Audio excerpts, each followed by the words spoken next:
안녕하세요, 드로왕입니다. 오늘은 정말 오랜만에 쉐보레 트랙스 크로스오버를 다시 한번 타보게 됐습니다. 제가 매일 편도 35km, 왕복으로는 70km 정도, 2시간 정도 출퇴근을 하고 있는데요. 매일 신형 K8로 출퇴근을 하고 있었는데 요 며칠 와이프가 차를 잠시 안 쓴다고 해서 정말 오랜만에 다시 한번 트랙스 크로스오버로 출퇴근을 하고 있습니다. 사실 K8과 같은 준대형 세단을 이제 매일 출퇴근을 하다가 소형 SUV 트랙스를 다시 타게 되면 조금 실망하지 않을까 걱정이 됐었는데요. 승차감이나 내장재 질감 그리고 현기차의 화려한 옵션에 비해 많이 부족하게 느껴지지 않을까 좀 그런 걱정이 앞섰습니다. 그런데 결론부터 말씀드리면 오랜만에 다시 타본 트랙스는 정말 큰 만족감을 안겨줬습니다. 제가 왜 이 차에 감탄하고 만족했는지 그 이유를 바로 이야기해 보도록 하겠습니다. 제가 K8을 타기 전에는 BMW G바디 5 시리즈를 탔었습니다. 트랙스보다 훨씬 비싼 차들을 타다가 오랜만에 이제 다시 트랙스를 타보니까 단점들이 크게 더 다가올 줄 알았거든요. 근데 오히려 가격 차이가 크기 때문에 트랙스가 훨씬 더 좋게 느껴지는 그런 이상한 기분이 들더라고요. 이 가격에 이런 주행 질감을 보여준다는 것에 운전하는 내내 놀랍고 또 즐겁기도 했습니다. 1.2L 3기통 가솔린 터보 엔진으로 이런 감각을 낼 수 있다는 것 자체가 참 미스터리하게 느껴질 정도였으니까요. 물론 K8처럼 완성도 높은 차들에 비하면 내장재의 가죽질감이나 시트의 안락함, 승차감, 앰비언트 라이트 같은 그런 실내의 감성적인 부분은 트랙스가 부족한 건 맞습니다. 하지만 트랙스는 주행 감각과 주행 질감 그리고 스티어링 반응성 또 거기에 더해서 고속에서 더 단단해지는 서스펜션 덕분에 고속주행의 주행 질감이나 안정성 같은 것들은 훨씬 좋게 느껴지고 또 그게 트랙스 크로스오버만의 최고의 장점이자 매력이 아닐까 생각이 들었습니다. 우선 첫 번째로 이야기할 부분은 바로 주행 질감입니다. 주행 질감만큼은 정말 비싸고 좋은 차들에 비해서도 전혀 뒤처진다는 그런 느낌이 들지 않았는데요. 달리다 보면 와 하는 그런 감탄사가 나올 정도로 운전이 참 재밌습니다. 전에 타던 쉐보레 차들도 그랬었는데 이게 쉐보레 그 제조사만의 종특인 것 같습니다.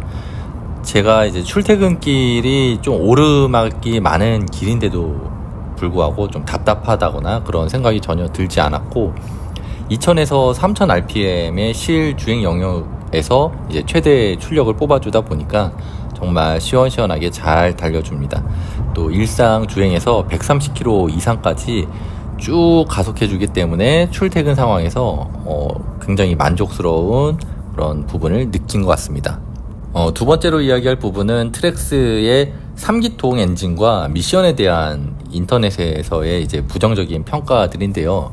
인터넷에서는 트랙스가 3기통이라서 엄청 까이고 있습니다. 직접 주행해 보면 4기통보다 더 부드럽고 주행 중에 엔진 질감이 더 좋게 느껴지기도 합니다. 이게 3기통인지 4기통인지 블라인드 테스트를 하면 전혀 3기통인지 4기통인지 맞추질 못할 거라는 그런 확신이 들 정도로 예전 경차에 들어가는 그런 3기통을 생각하고 또 타보지도 않고 무지성으로 이제 3기통에 대한 비판을 하는 것 같더라고요. 또 이제 보령 6단 미션도 예전부터 굉장히 까였죠. 굉장히 안 좋은 미션이라고 이제 많은 얘기를 들었었는데 저배기량 터보 엔진의 기어비가 적절하게 6단으로 잘 세팅이 돼서 그런지 일반인이 트랙을 도는 것도 아니고 일반인이 일상 주행하면서 출퇴근하는 용도로 또 미션 때문에 스트레스를 받을 일은 전혀 없다는 생각이 들었습니다. 그리고 정차시 이제 진동 떨림에 대한 얘기도 굉장히 많은데요. 3기통이라서 심하다고 하는데 오히려 지금 제가 타고 다니는 2천만 원 더 비싼 K8의 2.5 4기통 가솔린 엔진도 진동이나 떨림이 굉장히 심하거든요. 그래서 그게 3기통이라서 더 그런 건 아닌 것 같아요. 오히려 3기통인데도 불구하고 이 정도의 진동과 떨림을 잡았다라는 게 오히려 칭찬할 부분이라는 생각이 들기도 했습니다. 세 번째로 이야기할 부분은 시트 착자감에 대한 이야기를 한번 해보겠습니다.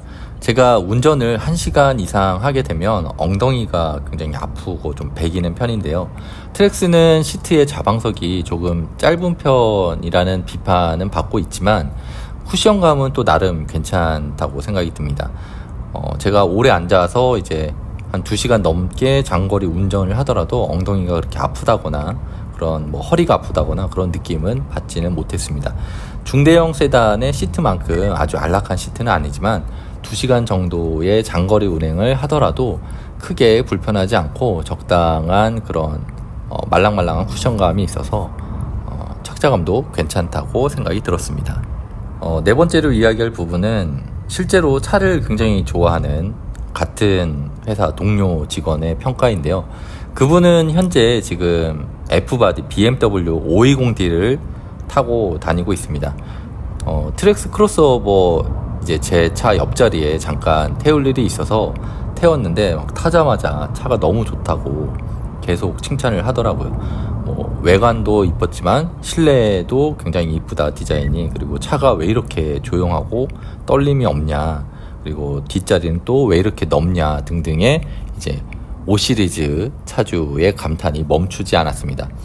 물론 요즘에 나오는 5시리즈가 아니라 조금 오래된 F바디를 타고 다니는 동료였기 때문에 그런 평가를 해주지 않았을까 생각이 드는데, 또 놀란 게 이 차 가격이 얼마냐고 물어봐서 세금 포함해서 풀옵션이 3,000 정도 들었다고 얘기를 하니까 이렇게 크고 좋고 조용한데 굉장히 싸다고 거의 거저가 아닌가 그런 얘기를 계속하면서 주행 질감도 굉장히 좋다고 부러워했습니다.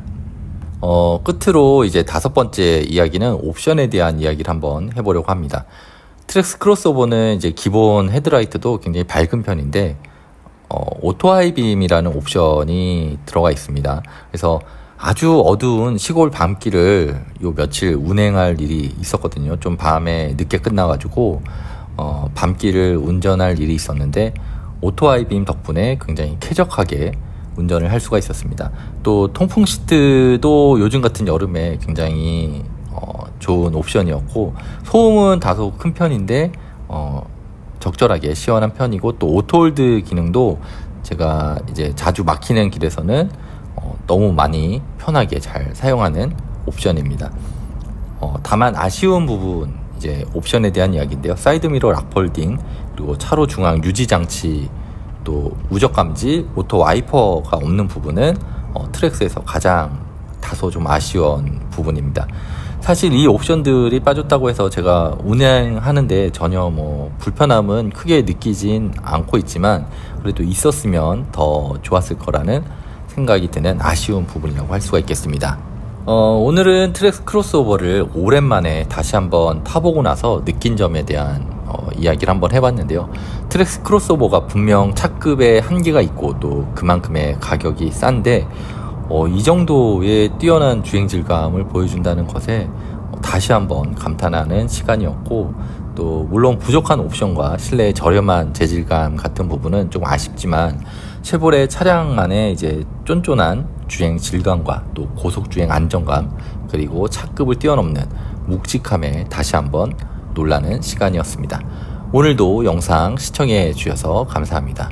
그럼 다음 영상에서 더 좋은 영상으로 찾아뵙도록 하겠습니다. 이상 드로왕이었습니다. 진격!